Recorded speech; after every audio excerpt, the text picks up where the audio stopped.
Você se lembra daquele brinquedo onde as crianças colocavam uma rede dentro de um tubinho com água, sabão e sopravam? E aí bolhas invadiam o espaço. Eu sei, existe ainda, né? Mas acho que no passado esse brinquedinho era mais comum, isso antes da era da tecnologia. Então era um brinquedo simples, barato, acessível e divertido, onde crianças se reuniam. Eu me lembro quando eu era criança, no meu prédio ali, a gente quantas vezes fazia isso e brincava de correr atrás das bolhas, tal.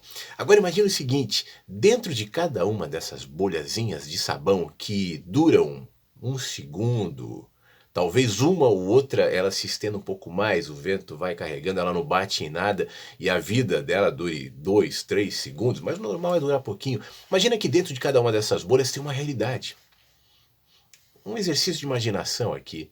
Pequenos seres que nasceram e morreram no tempo da bolha. Tudo que eles acreditam, chamam de verdade, de realidade, de fé, de Deus, os mitos, a história, a ciência, a educação, a família, os sonhos, os trabalhos, o futuro. Tudo contido numa bolha de sabão. Aquela bolha, diante da realidade hostil pro lado de fora, é absolutamente frágil.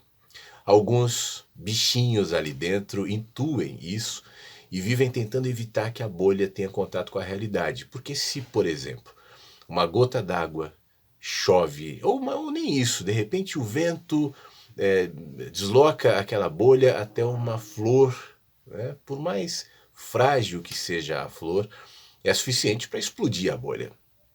E uma vez que aquilo aconteça, aquela realidade criada dentro dessa bolha, no mínimo vai mudar. Eu não digo que ela vai acabar por completo, porque se você for olhar a dinâmica da natureza, nada acaba por completo. Um corpo, por exemplo, quando a gente morre, ele vira adubo, ele alimenta a terra. Aquele corpo é metabolizado pelas raízes, pelos bichinhos, pela árvore, e ele vira outra coisa. Deixa de ser aquele corpo, mas não deixa de ser. Mesmo as cinzas de um corpo cremado, em determinado momento viram outra coisa, vão para outro lugar. É a dinâmica da vida que se retroalimenta da vida. Então a realidade da bolha vai modificar. Mas mesmo que não chovesse, mesmo que a bolha não acabasse, aquela realidade se modificaria com o tempo, porque nenhuma realidade é estática. Aliás, a gente falou sobre isso em um dos o último vídeo, né, sobre a realidade física, inclusive. A gente se olha no espelho, não percebe que a gente está em constante mudança, mas ao se ver 10 anos depois, você vai ver que mudou pra caramba, né? E quanto mais tempo, mais modificações, ainda que você não perceba isso no dia a dia. Em determinado momento você, opa, mudei. Mas nós não temos essa percepção, né? Mas a realidade sempre está em modificação. Mas essa bolha, diante da realidade, corre mais risco. A bolha, de alguma maneira, protegia aqueles pequenos seres que acreditavam naquela vida dentro da bolha. Esses micro seres não tinham ideia das realidades para fora da bolha. Aliás, eles nem sabiam, mal percebiam que além daquela bolha, outras bolhas também foram geradas pelo sopro da criança e ocupavam o mesmo espaço de ar. E às vezes uma bolha se chocando na outra, explodia as duas bolhas e encerrava a realidade separada de cada uma delas. Porque, repito, a realidade era ameaçadora, aquela bolha. Para muitos daqueles habitantes, a bolha era uma proteção. Agora, você imagina pensar para aqueles habitantes que não imaginavam nem que existia realidade para além daquela bolha, a quantidade, a diversidade de existências, de vida, de realidades para fora dela. Se eles talvez colocassem o rosto assim bem pertinho daquela parede de água e sabão, talvez eles conseguissem ver ali embaixo as graminhas, e as formiguinhas, e as minhoquinhas, e os outros bichinhos, que viviam a sua própria realidade, a sua própria bolha, talvez um pouco maior do que a bolha de sabão, mas que também não percebiam aquela outra bolhazinha que sobrevoava o jardim. E se aqueles seres imaginassem que para além daquela bolha existia uma outra bolha, muito maior e muito mais antiga, com 4 bilhões de anos, 4 bilhões e meio de anos mais ou menos, também boiando um outro espaço, diferente daquele onde eles estavam, mas que de alguma maneira que o compunha. a bolha que nós, outros bichinhos, também vivemos, chamada planeta Terra. Essa bolha, a exemplo da bolha dos nossos amigos habitantes, da bolhazinha de sabão, também divide o espaço com outras bolhas. A gente até sabe que eles existem, mas a gente não entende muito bem. Tem gente que fala tem vida lá, não tem vida lá, ele é assim, ele é assado. A gente está tentando, começando a explorar primeiro os mais próximos, cogitar a possibilidade de, quem sabe, a gente mudar de bolha, viver numa outra bolha quando essa for estragada por nós e não tiver mais condição de abrigar vida. A gente está especulando isso baseado em dúvidas. Quem especula essas possibilidades é a ciência, né? O faz porque, por um lado, ela enxerga essa realidade, ela reconhece parte dessa realidade e permite que essa percepção movimente as suas dúvidas. E a partir das suas dúvidas explore novas possibilidades. Não é só a ciência, a própria filosofia também. Dúvidas. Dúvidas que nos movimentam, dúvidas que nos empurram. Eu já falei num vídeo anterior sobre as dúvidas, né? E sobre as perguntas que têm papéis diferentes nas nossas vidas. Tem aquelas perguntas que são pontes, são essas que eu estou me referindo, essas da ciência, que ao enxergar determinada realidade, às vezes difícil de encarar, de entender, de assumir que nós vivemos de maneira tão frágil, numa bolhazinha soprada por uma criança, expostos a um pingo de chuva, expostos a um deslocamento do vento que faça a nossa bolha tocar numa flor, expostas a qualquer coisa, né, que ao tocar a bolha vai destruir a nossa realidade. Reconhecendo isso, a gente tenta criar possibilidades para expandir a existência. A ciência, ao reconhecer esse tipo de dúvida, evolui. São as dúvidas pontes. Agora tem dúvida muro. Já ouviu falar sobre isso aqui em algum vídeo? A dúvida muro é aquela dúvida que, no final de determinado caminho de perguntas, né, de dúvidas, ela tem uma placa dizendo o seguinte: aqui não passe. E aí tem um mural ali escrito as respostas. Mas por quê? Aí vai dizer por que é.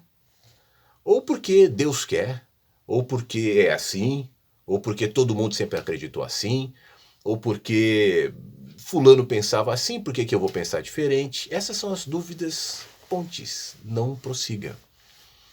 Não siga o caminho. Não pergunte, não questione. Fique aqui contemplando o muro, lendo as respostas que estão no muro e se contente com elas. Mas tem gente que se contenta. Isso não muda nada a realidade da bolha.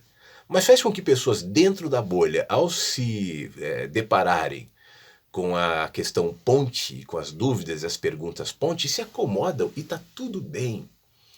Eu, sinceramente, não acho que quem se acomoda ao encontrar esse muro e pensa que ali diz tudo sobre a realidade, deve questionar o muro, deve quebrar o muro, Não, fica lá. Faça o que te deixa confortável. Faça o que te deixa bem. Agora, tem gente, alguns micro-habitantes dessa bolha, que por alguma razão não se contentam com isso e querem continuar na sua caminhada. Para que continue na sua caminhada, tem que superar o muro. E esse muro pode se colocar para você, né, com vários nomes. É o muro da religião, é o muro, às vezes até da academia, às vezes até da própria ciência, quando a ciência vira um dogma, vira um negócio, né? Vira uma forma de ostentar a minha superioridade. E, infelizmente, esse é um componente humano que, projetado inclusive na ciência, pode aflorar. Então, quando vira um dogma, tudo bem, vai ficar lá. Eu sei. Essa condição geralmente é caracterizada por essa afirmação, que, se não for explícita, ela é implícita em tudo que eu toco, sempre que eu me posiciono, sempre que eu me manifesto. Mesmo que eu não diga essas palavrinhas, mas está lá. Eu sei. E se eu sei, é importante que você não saiba. Sabe por quê? Porque aquilo que você sabe sobre a minha bolha vem como uma realidade ameaçadora.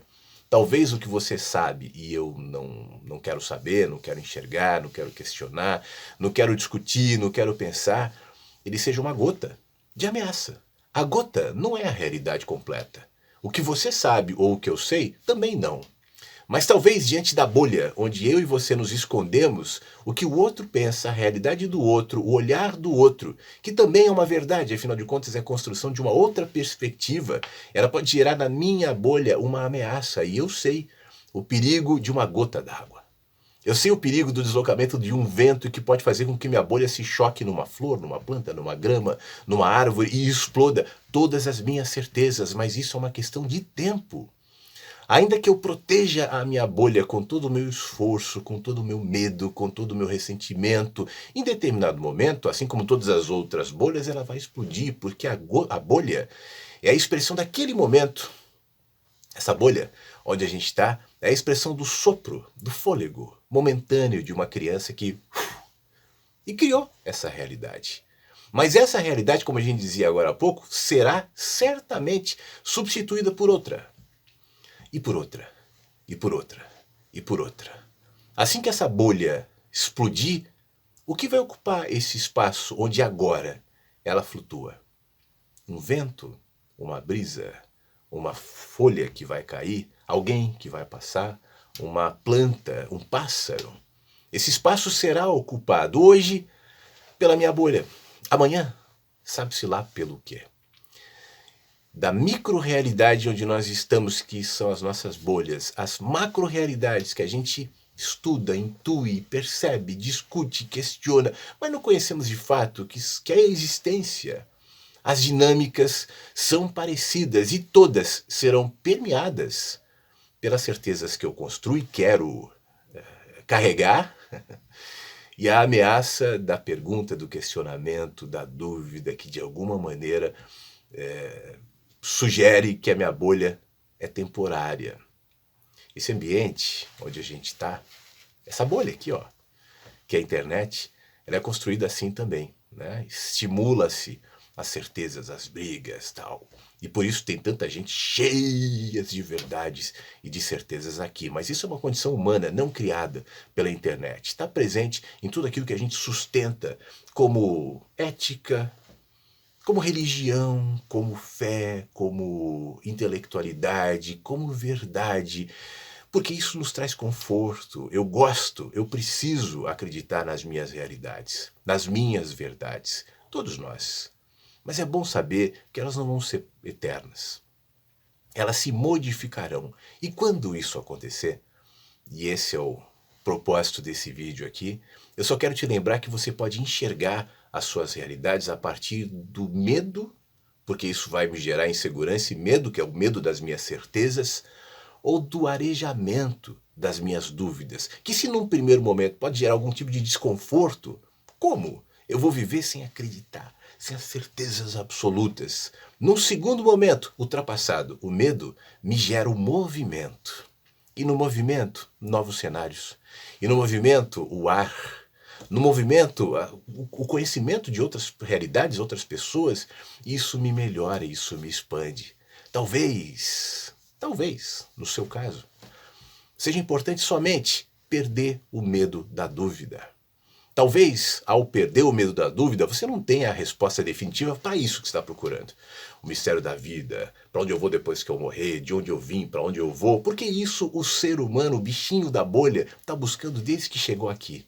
Mas nesse processo, nesse caminho de perguntas e respostas, quantas coisas que você nem sabia que precisava saber, né, são espalhadas pelas outras bolhas, pelo chão, pelo ar, pelo vento.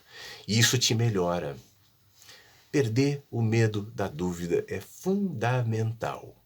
E eu espero que aqui no canal, a partir de tantos vídeos, há tantos anos, você encontre um alento, um jeito de olhar para as suas próprias questões.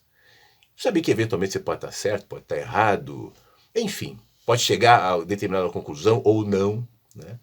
Mas isso diferencia os habitantezinhos das bolhas. E aí, voltando para a história que eu já contei aqui, né, do vídeo que está aqui no canal, da formiga.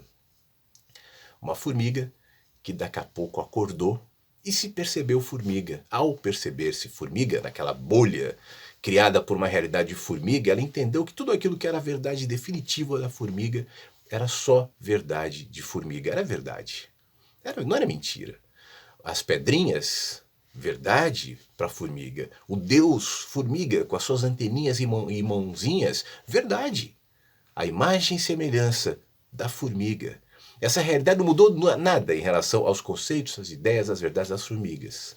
Mas fez que, ao perceber-se formiga, essa que se viu agora, uma formiguinha, ou um habitante de uma bolhazinha, ou habitante de um planetinha, ou habitante de um corpinho, seja lá o que for. Agora, ao se perceber, só por isso, se tornou diferente de todas as outras. E agora, ela segue em movimento. Pensa nisso. Fique bem.